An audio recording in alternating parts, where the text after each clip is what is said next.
శ్రీమాత్రే నమః. అమ్మతో ప్రయాణానికి స్వాగతం. అందరికీ కూడా అమ్మవారి యొక్క ఆశీస్సులు ఉండాలని మనస్ఫూర్తిగా కోరుకుంటూ ఈరోజు శనివారం. ఈ శనివారం రోజున ఈ కథను ఎవరైతే విన్నా, చదివినా, వినిపించినా స్వామివారి యొక్క అనుగ్రహంతో వైకుంఠ ప్రాప్తి, అలాగే అశ్వమేధ యాగ ఫలం కూడా లభిస్తుంది. కాబట్టి ఇంతటి పవిత్రమైనటువంటి ఈ కథను భక్తి శ్రద్ధలతో వినండి. పూర్వం భద్రమతి అనే విప్రుడు ఉండేవాడు. అతను పరమ సౌమ్యుడు. అన్ని రకాల ధర్మాలను శ్రద్ధగా పాటించేవాడు. ఒకనాడు భద్రమతి వెంకటాద్రికి భార్యతో సహా బయలుదేరి దారిలో సుశాలి అనే నగరాన్ని చేరుకున్నాడు. ఆ నగరంలో సకల సంపదలతో తోలుతూగేటటువంటి సుఘోషుడు అనే విప్రుడి ఇంటికి వెళ్ళాడు. సుఘోషుడు వచ్చినటువంటి అతిథిని ఎంతో గౌరవంగా ఆదరించాడు. అప్పుడు భద్రమతి సుఘోషుణ్ణి 5 అడుగుల భూమిని దానంగా ఇవ్వమని యాచించాడు. అందుకు ఎంతో ఆనందించినటువంటి సుఘోషుడు భద్రమతి అడిగినంత భూమిని దానంగా ఇచ్చాడు. ఈ భూమి మొత్తం కూడా విష్ణుమయం కాబట్టి విష్ణువు చేతే పాలించబడేది. కాబట్టి నేను చేసేటటువంటి ఈ భూదానం చేత శ్రీహరి నా మీద సంప్రీతి కలిగి ఉండుగాక అనే మంత్రాన్ని చదివి భద్రమతిని సాక్షాత్తు విష్ణువుగా భావించి ఆ భూమిని దానం చేశాడు సుఘోషుడు. ఆ విధంగా వేద పండితుడైనటువంటి భద్రమతికి భూదానం చేసినటువంటి ఫలితంగా సుఘోషుడు తన యొక్క 7 తరాల వారితో కలిసి ఆనందంగా తరించాడు. అక్కడి నుండి బయలుదేరినటువంటి భద్రమతి భార్యాపుత్రులతో కలిసి గంధర్వులు, యక్షులు, సకల పర్వతాలు నిత్యం కొలిచేది, అలాగే మేరు పర్వతానికి మిత్రుడైనది, వైకుంఠం నుండి వచ్చినటువంటి శ్రీనివాసుడికి నిత్య విహార స్థలమైనటువంటి వెంకటాద్రికి చేరుకున్నాడు. అక్కడ పావనమైనటువంటి స్వామి పుష్కరిణిలో సంకల్పం చెప్పుకొని శుచిగా స్నానం చేశాడు. ఆ తరువాత పుష్కరిణి పశ్చిమ తీరంలో ఉన్నటువంటి వరాహస్వామికి ముందుగా నమస్కరించి శ్రీనివాసుడి ఆలయానికి వెళ్ళాడు. ఆలయంలో భార్యాబిడ్డలతో కలిసి నిత్యం బ్రహ్మాది దేవతలు అర్చించేటటువంటి స్వామిని దర్శించాడు. ఆలయం నుండి బయటకు వచ్చి సరాసరి పాప వినాశన తీర్థానికి వెళ్ళాడు. అక్కడ కుటుంబం అంతా కలిసి పుణ్యస్నానం చేసి వేదాంగాలు చదువుకున్నటువంటి ఒక విప్రుడికి సంకల్పపూర్వకంగా భూదానం చేశాడు భద్రమతి. ఎప్పుడైతే భద్రమతి పవిత్రమైనటువంటి పాప వినాశన తీర్థం దగ్గర భూదానం చేశాడో ఇక అప్పుడే అతని ఎదుట శంఖ చక్రాలు ధరించినటువంటి శ్రీనివాసుడు గరుడ వాహనం మీద కూర్చొని ప్రత్యక్షమయ్యాడు. దివ్య మంగళకారుడైనటువంటి శ్రీనివాసుణ్ణి చూసి తన్మయత్వంతో భద్రమతి శ్రీనివాసుణ్ణి స్తుతించాడు. ఈ సమస్తమునకు కారణమైనవాడా, నీకు నమస్కారము. అందర్నూ పాలించువాడా, దేవతలందరకు నాయకుడా, రాక్షసులను నాశనం చేసినవాడా, నీకు మా నమస్కారము. భక్తజనులకు ఇష్టమైనవాడా, పాపములను పోగొట్టువాడా, దుర్జనులను నాశనం చేయువాడా, జగత్తుకు ప్రభువైనవాడా, నీకు మా నమస్కారము. కారణము చేత వామన రూపం ధరించినవాడా, నారాయణ త్రివిక్రమ రూపం ధరించినవాడా, లక్ష్మిని చక్రమును ఖడ్గమును గదను ధరించినవాడా, పురుషులలోనే ఉత్తమమైనవాడా, నీకు మా నమస్కారము. పాల సముద్రమునందు నివసించువాడా, లక్ష్మీపతి నాశనము లేనివాడా, సూర్యుడు మొదలైన వారి కంటే కూడా మిక్కిలి కాంతి కలిగినవాడా, పుణ్యము చేసిన వారికి గతి అయినవాడా, నీకు మా నమస్కారము. సూర్యుడు చంద్రుడు కన్నులుగా కలిగినవాడా, సజ్జనులకు ఇష్టుడైనవాడా, యజ్ఞ ఫలమును ఇచ్చువాడా, యజ్ఞాంగములచే ప్రకాశించువాడా, నీకు మా నమస్కారము. కారణమునకే కారణమైనవాడా, శబ్దము మొదలైన వాటిచే వర్ణించుటకు శక్యము కానివాడా, కోరిన సుఖాలను ఇచ్చువాడా, భక్తుల మనసులకు ఆహ్లాదం కలిగించువాడా, నీకు మా నమస్కారము.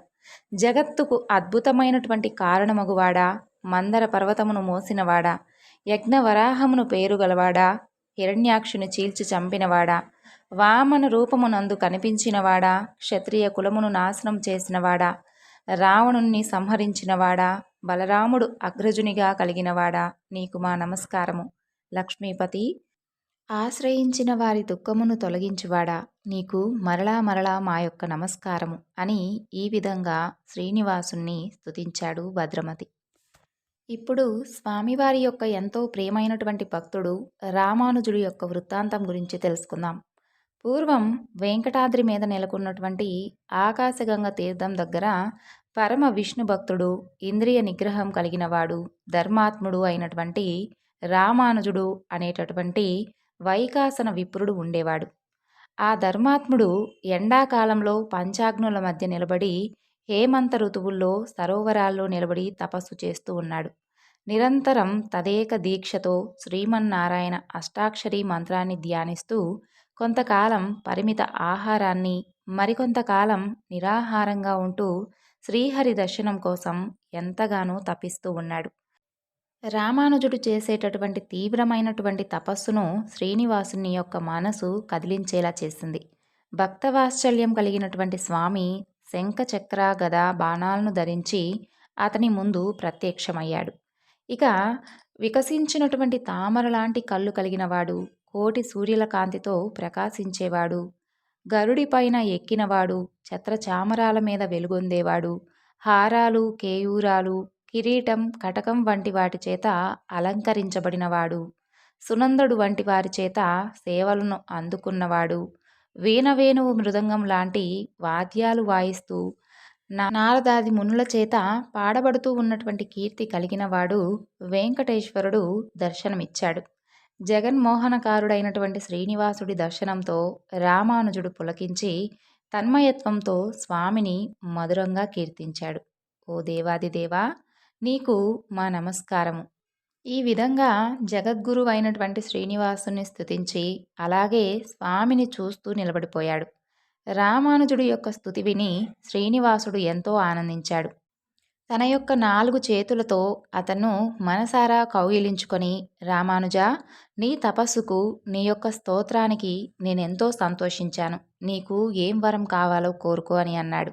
శ్రీనివాసుడి మాటలు విని ఎంతో పులకించిపోయినటువంటి రామానుజుడు, పరంధామ, పరాత్పర, నీ యొక్క దివ్య దర్శనంతో నా జన్మ ధన్యమైంది.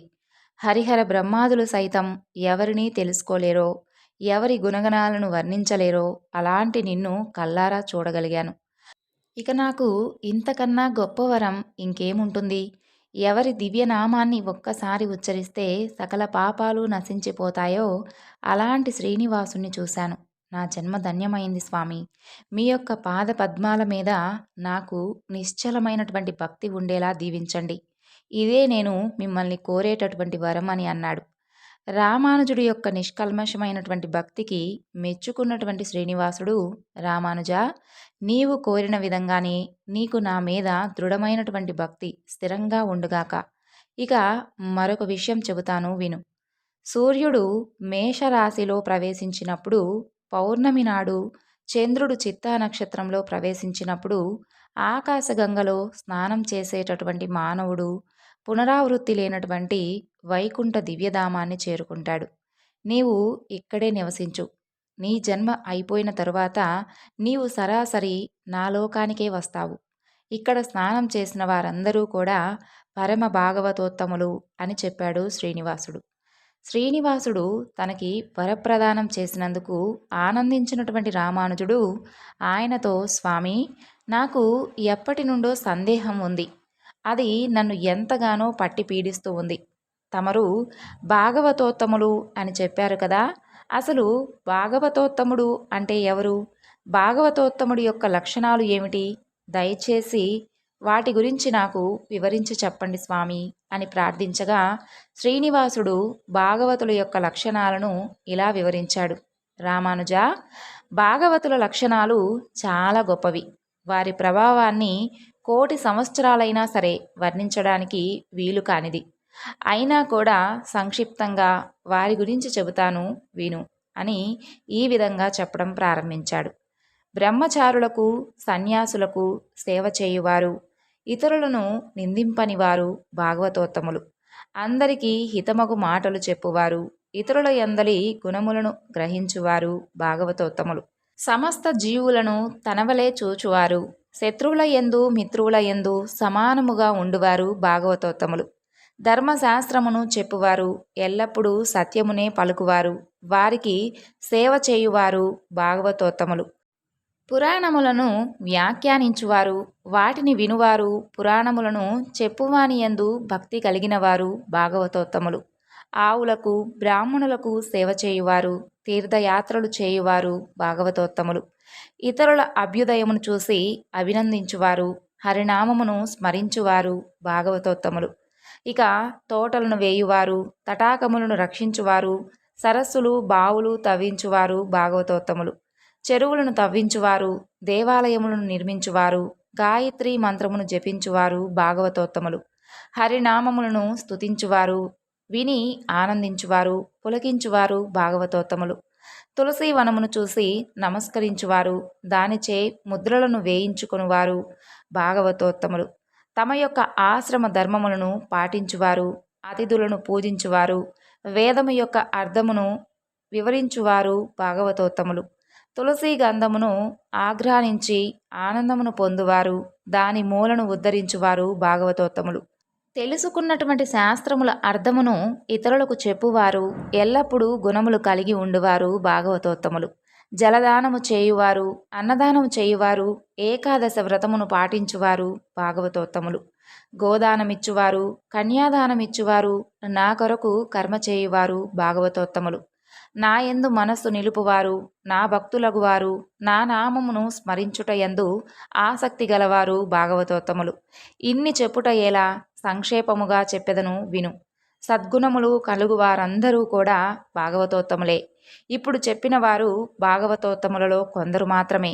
వారందరినీ గూర్చి చెప్పుట కోటి సంవత్సరములైనా కానీ నాకైనా శక్యము కాదు.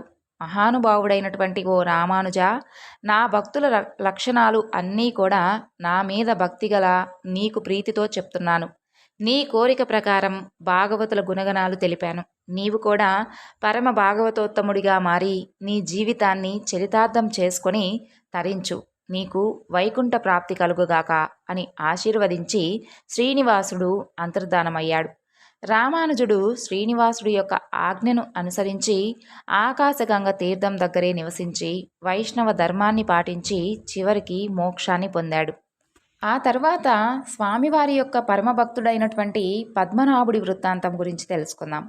పూర్వం పద్మనాభుడు అనేటటువంటి శ్రీవత్స గోత్రానికి చెందినటువంటి విప్రుడు ఎంతో నియమంగా శిష్టాచారాలను పాటించువాడు.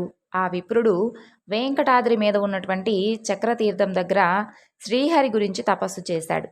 ఇక అతనుకు లభించినటువంటి ఆహారాన్ని తింటూ సత్యం, దయ వంటి సద్గుణాలతో ఇంద్రియాలను జయించి అన్ని కాలాల్లో శీతోష్ణాల్ని వర్షాన్ని సహిస్తూ తన యొక్క తపస్సును కొనసాగించేవాడు. పద్మనాభుడు చేసినటువంటి తపస్సుకు సంతోషించినటువంటి శ్రీనివాసుడు శంఖచక్ర గదాయుధాలను ధరించి ప్రత్యక్షమయ్యాడు. దివ్య సుందరుడైనటువంటి కోటి సూర్యుల కాంతితో తన ముందు నిలిచినటువంటి శ్రీనివాసుని చూసి పులకించిపోయి పద్మనాభుడు స్వామిని స్తుతించడం ప్రారంభించాడు. దేవాదిదేవా వెంకటేశ, నిన్ను చూస్తాను అని నేను అస్సలు అనుకోలేదు. దేవాదిదేవా, నిన్ను చూడటం ఎవ్వరి తరమూ కాలేదు. కానీ నీ యొక్క భక్తుడైనటువంటి ఈ పద్మనాభుడి మీద నీకు దయ కలిగిందా స్వామి? శ్రీనివాస, నీకు నమస్కారము నాయన. త్రిలోకములకు నాదుడైనవాడా, విశ్వరూపుడా, అన్ని కర్మలకు సాక్షి అయినవాడా, శివుడు బ్రహ్మ మొదలగు వారిచే నమస్కరింపబడేవాడా, నీకు నమస్కారం స్వామి అని అంటూ పద్మనాభుడు స్వామివారిని స్తుతించాడు. ఈ విధంగా పద్మనాభుడి చేత స్తుతించబడినటువంటి శ్రీనివాసుడు పద్మనాభుడితో ఇలా అన్నాడు. భక్తా, ఈ కల్పాంత వరకు ఈ చక్రతీర్థంలోనే నివసిస్తూ నన్ను సేవించు, నీకు కైవల్యం లభిస్తుంది అని ఆశీర్వదించి అంతర్ధానమయ్యాడు.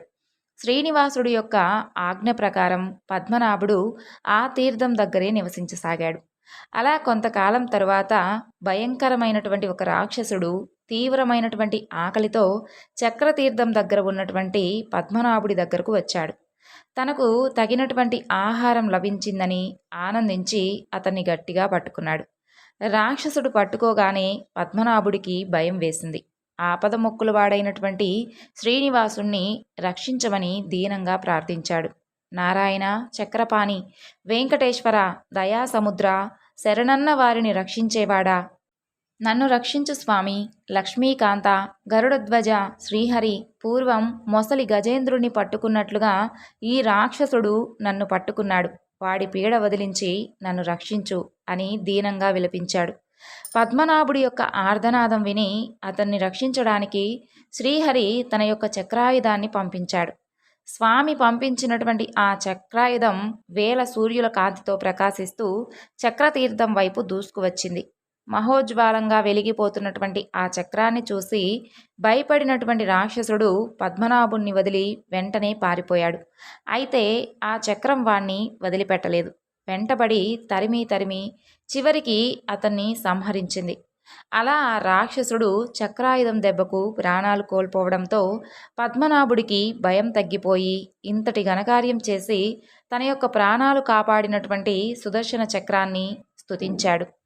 పద్మనాభుడి యొక్క సహృదయానికి మెచ్చుకున్నటువంటి సుదర్శనుడు అతనితో ఇలా అన్నాడు. పద్మనాభ, నీవు నివసించేటటువంటి ఈ చక్రతీర్థం మహాపుణ్యప్రదమైనది, అత్యుత్తమైనది. లోకాలన్నిటికీ కూడా హితాన్ని చేకూర్చడం కోసం నేనిక్కడే నివసిస్తున్నాను.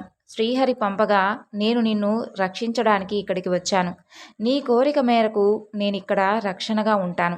ఇకపై నీకు కానీ వేరే వారికి కానీ రాక్షసుల పీడనే ఉండదు. ఈ చక్రతీర్థంలో స్నానం చేసిన వారు వారి యొక్క పూర్వీకులతో సహా అందరూ కూడా తరిస్తారు అని చెప్పి సుదర్శనుడు జ్యోతి రూపంగా మారి చక్రతీర్థంలోకి ప్రవేశించాడు. పరమ పవిత్రమైనటువంటి చక్రతీర్థం లాంటి దివ్యతీర్థం మరొకటి లేదు, ఇకపై ఉండబోదు. ఈ వృత్తాంతాన్ని చదివినా అలాగే విన్నా వారికి కూడా చక్రతీర్థ జలాల్లో స్నానం చేసినంతటి పుణ్యఫలం లభిస్తుంది. ఇప్పుడు శ్రీవారి యొక్క వైభవం గురించి తెలుసుకుందాం. పూర్వం భరద్వాజ మహర్షి తీర్థయాత్ర చేస్తూ తన యొక్క ఆశ్రమానికి వచ్చినటువంటి అర్జునుడికి వెంకటాచలం మీద వెలిసినటువంటి వెంకటేశ్వరుడి యొక్క వైభవాన్ని ఇలా వివరించి చెప్పాడు. అర్జున, అన్ని జీవుల్లో ఆద్యుడు శ్రీమన్నారాయణుడు మాత్రమే. ఆయనే విశ్వానికి ప్రభువు. ఈ ప్రపంచమంతా కూడా నిండినవాడు, ప్రపంచాన్ని సృష్టించినవాడు, ఎలాంటి దుఃఖాలు అంటనివాడు, 1000 తలలు కలిగినవాడు, 1000 కళ్ళతో 1000 పాదాలతో వెలుగొందేవాడు. ఈ సృష్టి మొత్తం కూడా ఆయన తేజస్సుతోనే ప్రకాశిస్తూ ఉంది. ఆయన కన్నా కూడా గొప్ప జ్ఞానం కానీ మరొకటి ఏదీ లేదు. ఆయన కన్నా కూడా గొప్ప విద్య కూడా లేదు. సృష్టిలో ఉన్నటువంటి అన్ని రకాల జీవులకు ఆయన చాలా సన్నిహితంగా ఉంటాడు. సృష్టిలో ఉన్నటువంటి సకల భూతాలు ఆయనలోనే ఉన్నాయి. వెంకటేశ్వరుడే యజ్ఞం, సృక్కు, స్రువం. ఆయనే యజ్ఞఫలం. ఆయనే అందరూ చేరుకోవాల్సినటువంటి పరమగతి. అల్పులైనటువంటి మానవులు స్వామిని శరణు వేడుకుంటే చాలు, ఆయన తప్పక కరుణిస్తాడు. కర్మబంధాలనేటటువంటి పశువుల్ని తెచ్చి జ్ఞానం అనేటటువంటి అగ్నిలో వేసి హోమం చేస్తే స్వామి సాయుధ్యం లభిస్తుంది. హరి, ఈశ్వరుడు, బ్రహ్మ, ఇంద్రుడు ఇవన్నీ కూడా శ్రీనివాసుడి యొక్క పర్యాయ పదాలే. వెంకటేశ్వరుడి గురించి సంపూర్ణంగా తెలుసుకొని ఆయన యొక్క మహత్యాన్ని గ్రహించిన వారికి పునర్జన్మ కలగదు.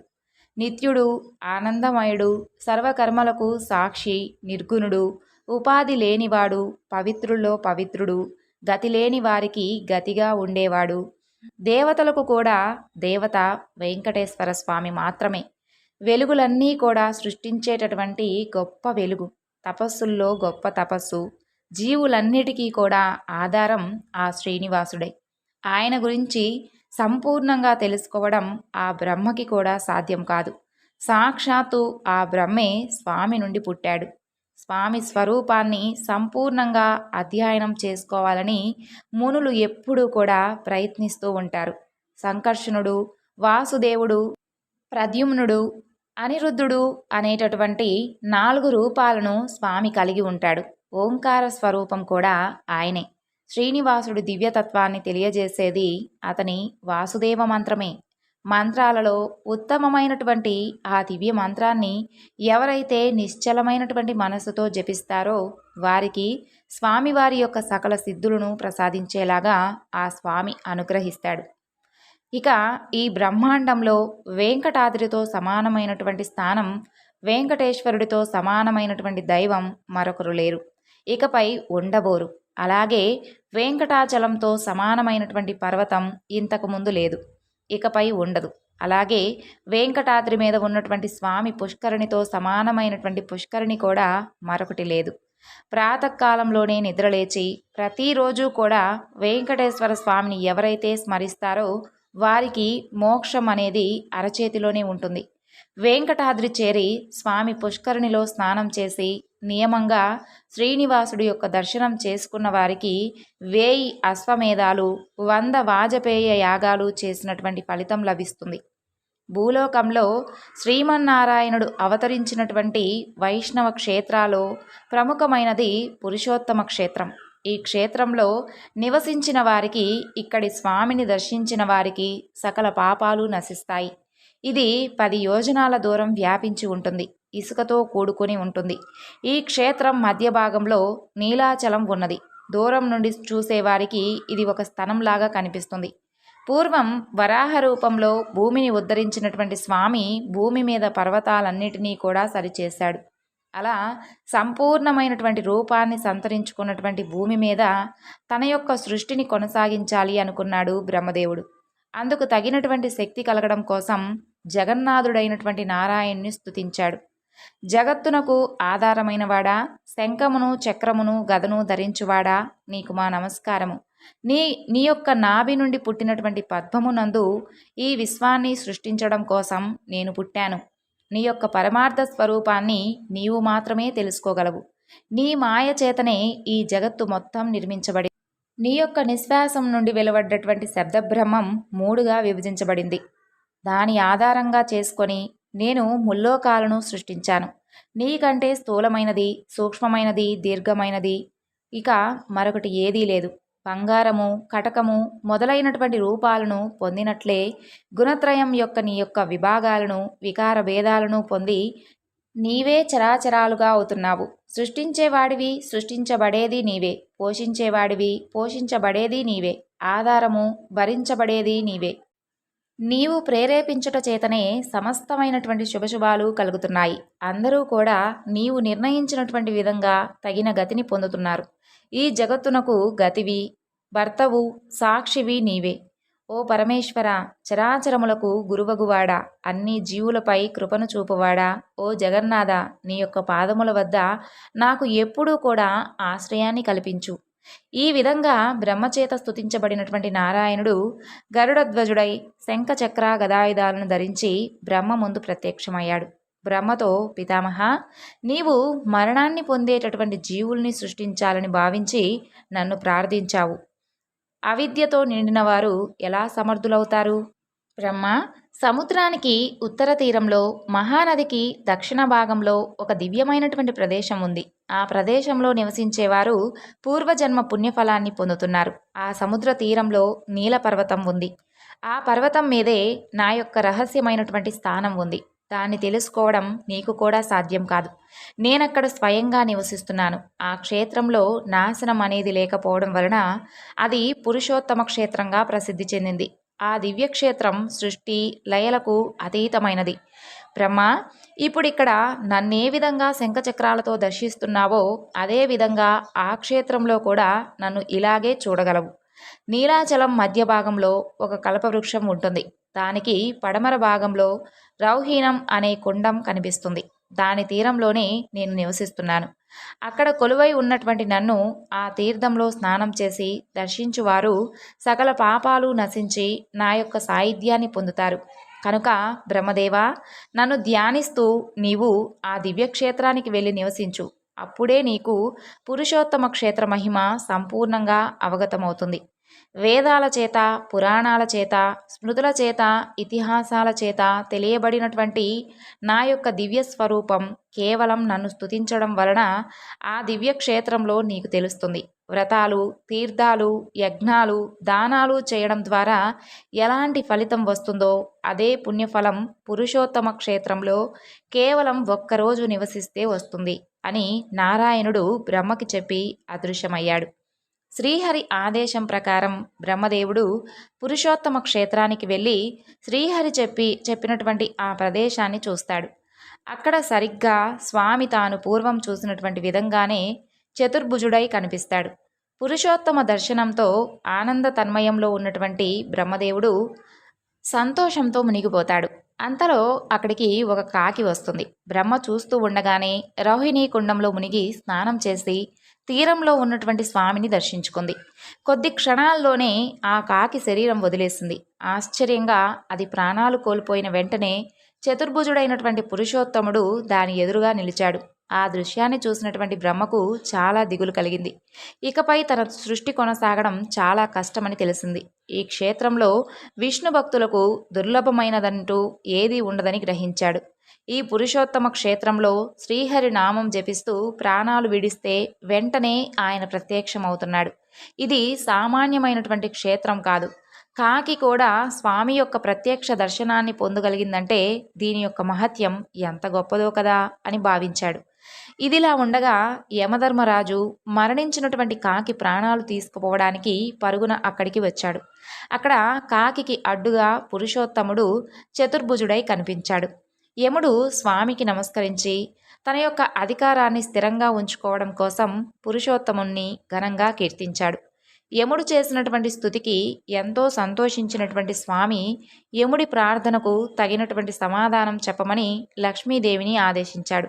స్వామి ఆజ్ఞను పొందినటువంటి లక్ష్మీదేవి సకల లోకాలకు శుభాలను కలిగించడం కోసం యముడితో ఇలా అన్నది: సమవర్తి, నీ యొక్క అధికారం ఈ క్షేత్రంలో చెల్లదు. ఎందుకంటే మేమిద్దరం ఈ క్షేత్రాన్ని విడిచి ఉండము. ఈ కల్పాంతం వరకు మాకు ఇదే నివాస స్థానం. బ్రహ్మ, నీవే కాదు, ఇంకా ఇతర దిక్పాలకులు అధికారం కూడా ఇక్కడ ఏమాత్రం చెల్లదు. మానవుల కర్మ ఫలితాలు ఈ క్షేత్రంలో అనుభవించబడవు. ఇక్కడ జీవించేటటువంటి మానవులైనా ఇతర జీవులైనా ఎన్ని పాపాలు చేసినప్పటికీ అవన్నీ కూడా క్షణాల్లో దహించుకుపోతాయి.